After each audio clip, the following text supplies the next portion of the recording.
O mawale se putato te mafo fata se ne se mani fo petol su mani lima. Pare Mataio lo fitu sa tato faita wina fa pea. Ua lato fasa tauro ya teia. Ua lato fasa tauro ya teia. Ole manatu autu ole nei aso e pe ona fasino mai al faita waso. Ola au mama sticks and stones. Ola au mama. Ole alif so ta inga ole manatu autu. Manatala ya Yesu malo na Maliu. Wai lo ta wani la au mani ma. Ele tu si sata to faita wina. Al manatu autu e pie folinga e whanau mo se whaupunga masani e whapea ola au mama e ngawia uivi. Ai o tele ila ini upumani tala tangata e wheme ia ta. E ono sa au le whaupunga i sistemi. Ia ai le matua sa o telefo ini sistemi. E sa au le tangata fo ile le tinga lava na e tangi pe a fo le ulu. Ia pe kapena fo whamanua lia ina ua a wato ia se tangata i se lao. E mo ia e mafutia ina mea. Ai a whai atu tala tangata po lea fo ia le. Lea fo ia le de mamafa ni upo e whai atu ia ia. E le re tai au na ila. E le sono muli fo sono tawhi. Ano sa awaila la fonga lea. Ia te ia. La au mama ai te ngā wia e o wivi yes o te fo ai. Te tangi ai. A upu matala tangata. Ya, o te le tai lava no o wila. E sa o lai nai tu ai le me le sa o te le ai. Ma se lava pe tato mafo Feau i le Maliu o Yesu. Ua wha lava le lalolangi. Mai se fita sa la tau sasa. Ia te ie le nei aso.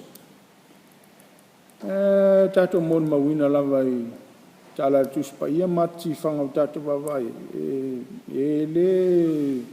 ele fango fiele le ala le saitau ai sili foi ona tato lo o le matui tui o upuna fai tau fai o tau wemu na fai leli ia e ofa tasi mona poponga pe o ile fetau iai ma pia nga iai le mana tu ne aso o maama Mala au nga wia wivi ai o te le ila upu matala a tangata.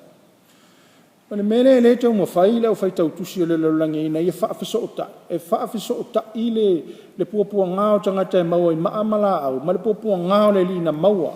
I mea o mana e lua. Wai le ngata ina matua mawhatia le li i ona puapua ngā li ti. Ai se fo ilo na mawhatia i la fonga tangata, la fonga whata wemu. O whaupunga ia le ntato whaitau nei i le talale a Mataio. O a whaupunga. A whai o oe le alo le atua. I nā whaasao ina ia oe lava. O se upu whai le upu. O le isi. A whai o oe le na whatu ina le tangata nei e woti. I nā whatu la ia oe. Ia te oe. Ta sile nā upu whai o nei aso. A whai o e lea na wawalo te whata a peina ma so loia na malu. Pe tai e toi whatu ma toi whau. Ia so tō. Ia ina whaola ia te o isi o la whonga o lea e. Ea fwoi e to tonu o le mea lea o upu matala. Ma whatia i le li. Ia i le nei aso. Mai le la susa na a fio ai le li na malanga whatupu i Jerusalem titi e le asini o sana tangata o sana i le alo ta vita a le wa umar titi e le asini a le wa o mai le asfarai le umatua titi e a ngasala le lalangi i lunga o le li o le tatou anga ai se iwa ai le tusi sa tatou whaita wina e mua le vaenga o le tatou mta. Tatou wawa ai i le whaanga solonga o le tala Mataio o mea taitasi ni whamtalaina. Ia ona whaieleo se tatou i unga, ia ma se tatou awa onga, se tatou whaatatau i le wha i unga. Nei aso le mta upo lua suma le fitu le Mataio. Matel fai upo le tau suma le lua. E fe mai anga i atu le solo e fitau ma le tangata leo Simona le kurene. E au ne tawanau leo fitufita ina i alifo e amo le sa tau o le li. Tele asu sua ngā tangata winga i le tangata le nei au Simona le e sau mai kurene o le ai Libya, it's a town of Libya. O linga mai o le itu ia Ferika i matu le sa o le tangata. A fuala ia o le tangata o nu ese. Fai mai fare susu e ngā nisi o tangata. O le ele ese fso ta inga mua ale li ima le tangata ni o Simona. E fo manatu fa pe ele fa pe o le lofa le li le ia Yesu se lofa fo le piona e masani ia Yesu ele masani. E pe o le mele e o mai e pe ele o le lofa fo le o Simona ia Yesu ele fa pe ona stangata sa la wo pe ainga pe masani. Ai o le lofa fo le fa tangata. You know, sometimes we help people not because we know them, but the fact that they are human beings, we stop to render assistance. Pila le mele le au mai i le tala le, i le vaenga le, e pei o le tangata le o Simona. Ua tupulo na alofa, e le olo na alofa ina te le iloisu, ai o na o Yesu o tangata soifua, talo fai. Talo fai ili tangata, o lesi tangata, o lo uso tangata, even though te le iloa le tangata. Ai o le afso soania, pia le meana pisa whatawa nau o tulo e fita.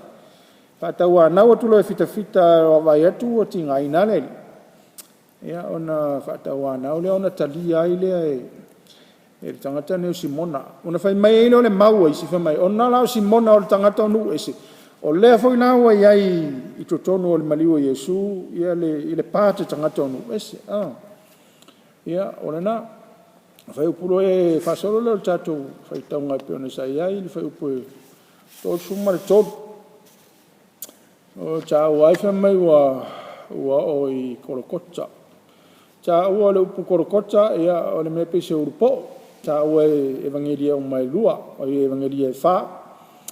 Aulotu mai Yohane ta ua le upu urupo le Mataio ma le maleko ia o la ua ia ta ua le upu o le korokota o le upu le ia ino na winga mai tua le fa e pelu le fanga tuai e fa te tau se mea la potopoto o le ngoa le o le fanua le pe foningo se mea la potopoto masani on fa ta vale pe o le nganga vole le korokota it's a round object ma fa ona fa ta vale e mele mawaisi o le nofuanga le pe foninga o se nofuanga sa fasuti en tanga yaso o mamai ia ma penana va vai se nai o la to urupe me fole le na fai sto ino Ioane le baptiso no vai ino nao e se nofuanga va pena sa fatino i me ia le la pe le na fai ngoa le ile nofuanga le ia o avo io porcota ole map o fafanua le nei ole afo ole meneta o korokota o ia ta silsila mai ia o korokota le pe se urupo o i o tua pa Jerusalema ia i le si wolo le ai ia i le si wolo le ai folinga mai la i tonu le mele le sa fasato na Yesu i le meneta o korokota la poto o i ma fuona fa na una fase naturale ona o le gate pe o le gate le o le faito toa o le ai le mele e no faito toa o le faito toa la le u fafo i tangata man tu ala le ya sole tatu te faita wai o tangata na ui ane ma va vai folinga mai o tangata yang ai lisia wala le ya ma tangata yang ai lisia wala le o i faito toa ui ona o ele o istangata o ila le la tu te vai e tua pa i le mere sa tau o ele li ia o le winga le upu korokota ua mai o le fanua e la poto e lata i le faito o tonga la au ia po le kanaf gate ia i le tu i le vaenga le o le aio Jerusalema Pasolo le tatu faitau o korokota ona vane lola ia le o le meta o le vineka feu pe tosu mal fa o i fole vineka ia mix fatasi malaula o ona ia o te mfaile ia vaenga fa ino Yesu ia o le mafai o le susuenga tangata tuspa ia o le mene pi folinga me se meta u fase o le vineka o fefilo i fatasi male vaila au ona po laula au ona no fe mailo tala Mataio ia o tofo ia ile li o le mafai ai o nainu ua le mafai ai o nainu o le upu le mafai ai te ena ia o le upu e pi e fai ai Yesu vole le o te ena ele li ia le tau whaavalea o i le fo iai lo ai o lava i ona toi tūla ia o le tau whaavalea pe tangata ia te ia e avatule vi neka e whiwhiloi mane la au ona laula au ona ia a tono se fia malie ia po se tau mawhai whamaisi ia tonu voi se tau mawhai e whaise anga voi lele se mea tau whasosoani i ona popuanga. A me la vai o lo au mai e pe e fōlinga mai sit fia le Yesu o le filongia i ia mafua ai ona ia te ena. O le te ena le au mai voi lele o le upu le whai o le upu voi le na whai e sto ino Iosefa i le Mataio mta au pu mua al whai upa iwa. I te mi foi lea na i loa Iosefa ua Maria sa fautane ia Iosefa. Ai te iwali ai munmuli ane ua maito i le nganga paia. Ia le loa Iosefa i mama ia. O na ia ile o le whaupunga na ia le Mataio mua le faupasumane. A Iosefa o le tangata mi o tonu. Ele i loto foi o ia e wha maasiasi a te ia. Ele i loto o ia. E o le upule e wha ngai Mataio i le te ena. Ele i loto Yesu. I le mele i le tu inatu o le mele na watu e tamu whai e inu ai ia ele i loto o Iosefa i le masias i la o le iai o le loto o le awai o le loto o le winga le o le upu ai pe o le manatu fo i le vaavai ele i loto le i le mele le ngata ele i loto Yesu ono leilo Yesu pisi mea tau whavalea a lea foi e iloa Yesu o le ipu le nei, o le ipu o ona le nei wa au mai alun tama.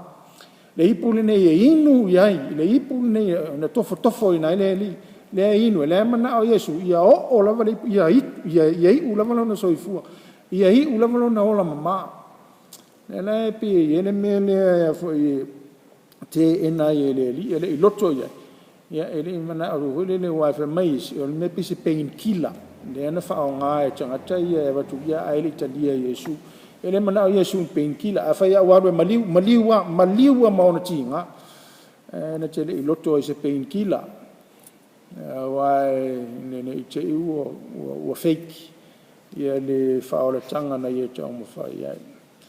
Ia whasolo tatou tala whupatosu ma lima. Ia o whasa tauro leo le li. Whasa tauro. O le upuna ia o le whasa tauro, i le winga lava ia ngana e leni ma le tatonunga o le whasa langa whaaloma. Ia o le whasa tauro le ia i whasa tauro i le vā le langi ma le lalolangi. O le tautau, o umano tu i le ilisa tauro le tautau le i le vā le langi ma le lalolangi. O le winga o le mele, i le manatu fo yois, ua leo papai a o le li i le ele, ua masangi o na vae ma le ele. Ua le au foi o ia i lunga du tumutumu i lilang. Ea ai pe ua i le vāo le langi ma le langi. Pio le winga o le mevone le manatu lava i al whasalanga whaaroma. O se tangata e oti whaapea. E le anga vaa ia te ia o na Maliu le ele. E le anga vaa fo ia te ia o na Maliu lunga i le langi le mea fio ai atua. So in the land of the living and the land of the gods, langi, male lalo langi. Ele anga va o ia ona Maliu ai I pe Maliu runga. Lona winga o se tangata o matua, it's forsakenness. Wa le mawhai ele qualify na Maliu runga le ele. Ele qualify na Maliu runga, ele se atua, ele se tangata. Ia a ole o onga le na ole o onga le. Ele mawa e ole mea le whasa tauro ina. Whasa tauro ia le vā, le langi. Ya malelollang talu sia tatu ti alo ese mai ai ile me fa solo le tatu mtau pu tol su maleono ya o man fa sa tau no pero la to maleo ia fa tolu sumal fitu o ina le a Mataio upu matala upu tau fai ia matala fa aula le a Mataio le wali ia na fa sa tau Yesu wala tau fa ele lau papa ilunga o le lim fa mai o le tupu le nei o tangata itai o le mele sa molia Yesu o le mea sa molia Yesu ina o fa mai Yesu o ia o le tupu tangata itai le ala ona no fola wali fitfita loma matusi le lau papa ia matu urunga o le mea na le mali e vo le tala le mea wai pe tatu toi fo i tu o le mele i le whatautau e whelatai i le vā o ala i le manga ala yo o le pe faulinga mai o le distance le e mawhai o nei loa mai e tangata sa vali mawhai na la tau loa atu le whaupunga le tusi mai lunga i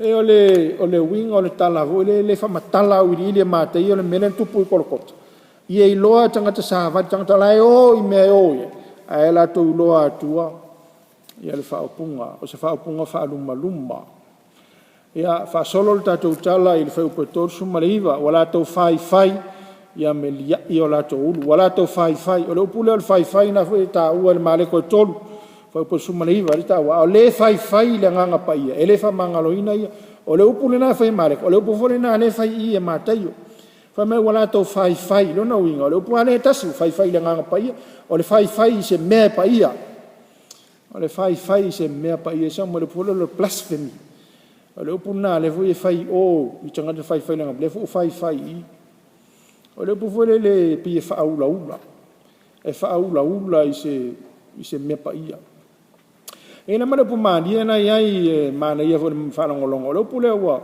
lia i le ulu o e ua lia i o la tau ulu o e ua lia i o la tau ulu o e ui ane ua lia i o la tau ulu e pei o le vai ma mo le tangata fo e pei e lili pei e lia i u pei e lili vai lili e se mea e vai ona fōlinga e pei whapena o le upula ilo na winga le leifo le tangata e Feau valley ele pia tangata fo le o matua lili ai le fili ia matua fato i laloa o anga le tangata ua whao Sofia i se Feau valenga le aila tu la pe nga ma losi le na lia i le ulu le fia le melea o vai atu iai o le upua ta ua i le tusia ngaluenga ta upua lua sumal fa alo na fai upua lima o le me vole le na molia ai o le upua le fui fa ngaina le mena molia i le uta yeso ino Paulo le apostolo i le o atu o le ostaulanga vole lo Anania ma molia i lumo le li vole o Filiki o le loma ma molia i vole le mele na fai e fa pe o Paulo le tangata ua Feau valley fa fonga lai le ngaluenga lufu fa po lima la fai mai awa maua e matou le nei tangata fa soesa male fa tupu le Feau valley tangata yu tai umo le lalolang so ale wa fai atu tala vaenga le i o ya ile ali o loma o le fine mu wa matou lu tangata le umatomo o ia le fa soesa o tangata fa soesa fa tupu le Feau valley fa soesa ma fa tupu le Feau valley o le upu foila na le na fai a Paulo ia ona pi e lili fo le manatu wa lili Paulo i lana ngalwa o fa pele o tala tangata yutai le ia o ia pi se Feau valenga le mea Paulo le o le upu foila na le e Maliu na fa tu sanga i tu la to o ai atu ia Yesu ona lili ona lia ia o la to wa o le upu na ia o le lia o la to wa o lona winga le na sa mai tua e pe e lia i le ao na e pe o sangata fo le Feau valley lona revolutionary le lona attitude ma lona intention i le mene tu va ai atu ia ia fa solo le tatu tala wal ia i lo la to ulu ma la to fai la to la ia o tangata na uiani o e na uiani mantua le o ia i la to na fai mo fita Saulo le tala Mataio le wa ye tanga talo na lua na fai o e na uiane o e na o ye mau le ala ye mau ma le ala lu tamaseko ya le wa lo atu le mele tupui ya ma tanga fo yo la mai la lo kuine le lo atu tu a pausa le meta o le korkota le lo le le tu ala le sain len tu si mele wori ia fita o le tupu le nei o tangata yu taia o le winga o le manatu tusi le mele ina ia faatupu ai le fai o tangata e le ngata le fai o tangata i le o lo fapena na fasatauroina o se la pata inga fo le tangata Roma mo e fai le mele a fai te fo vale a fai lia ilo ulu a fai te fo vale mai a Roma mala na pulenga e le afulale o e o fatiti o le valangi malalangi i le anga vaana e Maliu i le anga vaanga Maliu nga you are nobody you die as a nobody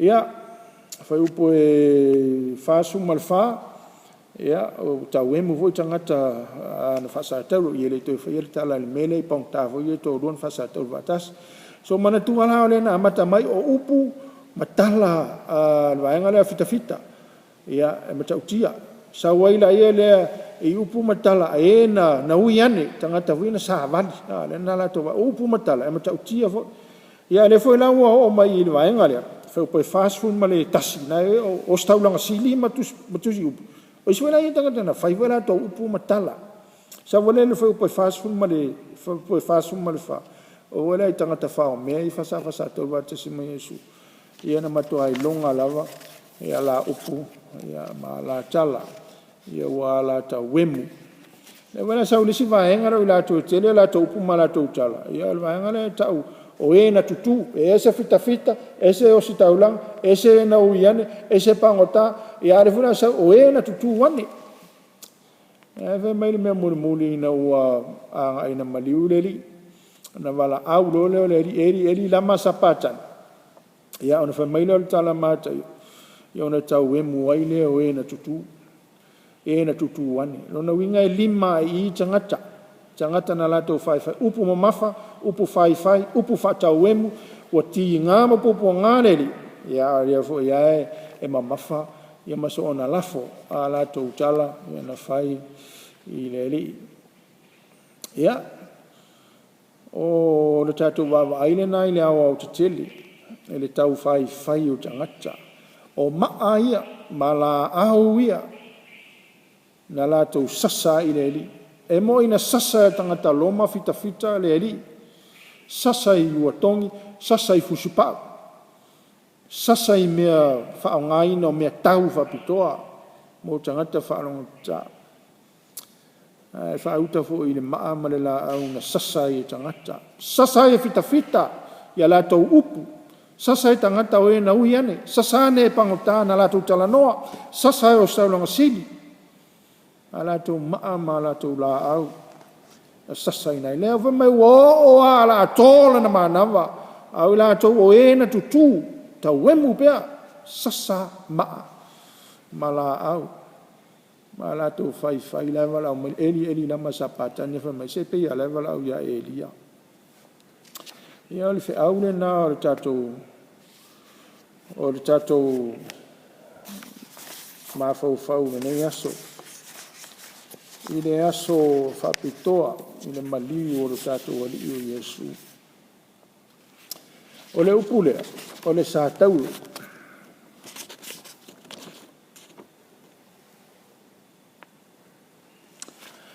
O le upulea o le sātauro, o lona winga le e leni. O le nganga o le upulea e pe fulinga mai whatetau se tua oi ua vase. O se tua oi ua vase e sana e sopo mai le tua oi. Ma fuanga fo le o le fai o le pā. E ma mea maaia. A e sopo mai e a fia ai. Ma e tautau ai mea maaia. E o lo unga le vale na. O le upu e whaanga ina e tangata Roma voi le e whatatau se tangata voi e sopo tua oi. Ia tau fia nei poloka nei. Ia poloka nei ona to e whaawau. Ia tau fia o le winga le o le Maliu o Yesu. O le stauro. Ia o le sātauro. O lona winga ia tau fia. Tau fia ia aua nei sopo mai i le tua oi. O le mele na mana na o ie tangata iu taia ma taitai o le lotu.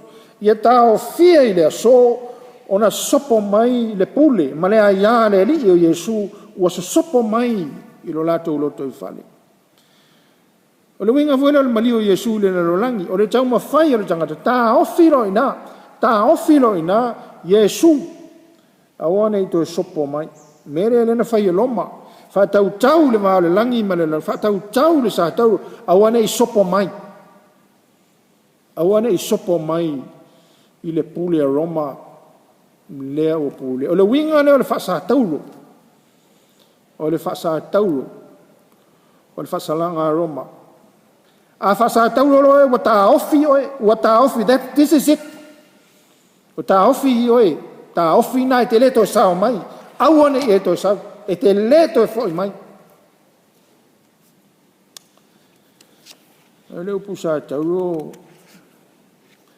papalangi o le cross.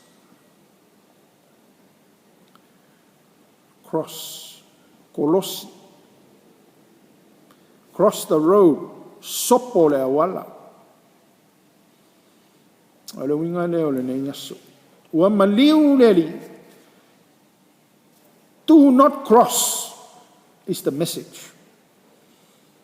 of the Romans. Do not cross is the message of the world. Enough is enough, Jesus. Tau fia nei. Ia ngatai ai ngata I lai o le fesili le mo tātou e ngata e I ne lo fau le tu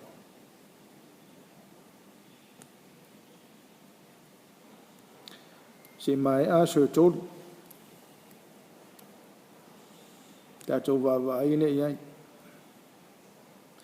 pe moni e ngata I re tua oina vasa I le so Stauro, e ngata I o le whamoe le nao Roma. O le whamoe le nao Iutai, I a ngata nei las whalaile me uma. O le sāre lasa. Tātou whateri tali, pesa au lai ngata. Awa o le whiau o le susā. Cross over, sopo atu. Oh, that's all of it. Do not cross. Tau fia. Tato mafau. E mea o tato fia pia. Tau fia iri. Tato mafau, ro tato ta ofi o le ri. Ta ofi lang sala. Awal ta ofia. Fe au leo ne aso. Awal ta ofia. Le anga o le mea le atua, o le mea le mwhai le ta ngata na ta ofi. Awal ta ofia o ie lona soifua I le aso le nei. Ono lona alofa ia oe. Malo na alofa ia cha. E manuia le nei asfareile le lei. O no Yesu. Amen. Tatu talo. Le li ia le nei lava aso le aso o tau fia ai. Lo lava alo mai le ola. O le tino nei. A whetai lo na manga whangafa ma lona manatu alofa. I le lalolangi ina ia whaolaina. Fo I le vi inga I la o fio tama. Fo I le vi inga I la o fio. Ai whawhangu I o mātou loto, awane I o mātou ta ofi. Le alofa o la o fio mo I mātou. A manuia I le whawhonga, wo mai masani mo le mātou, whamanuia I mātou. E ala ia Yesu. Amen.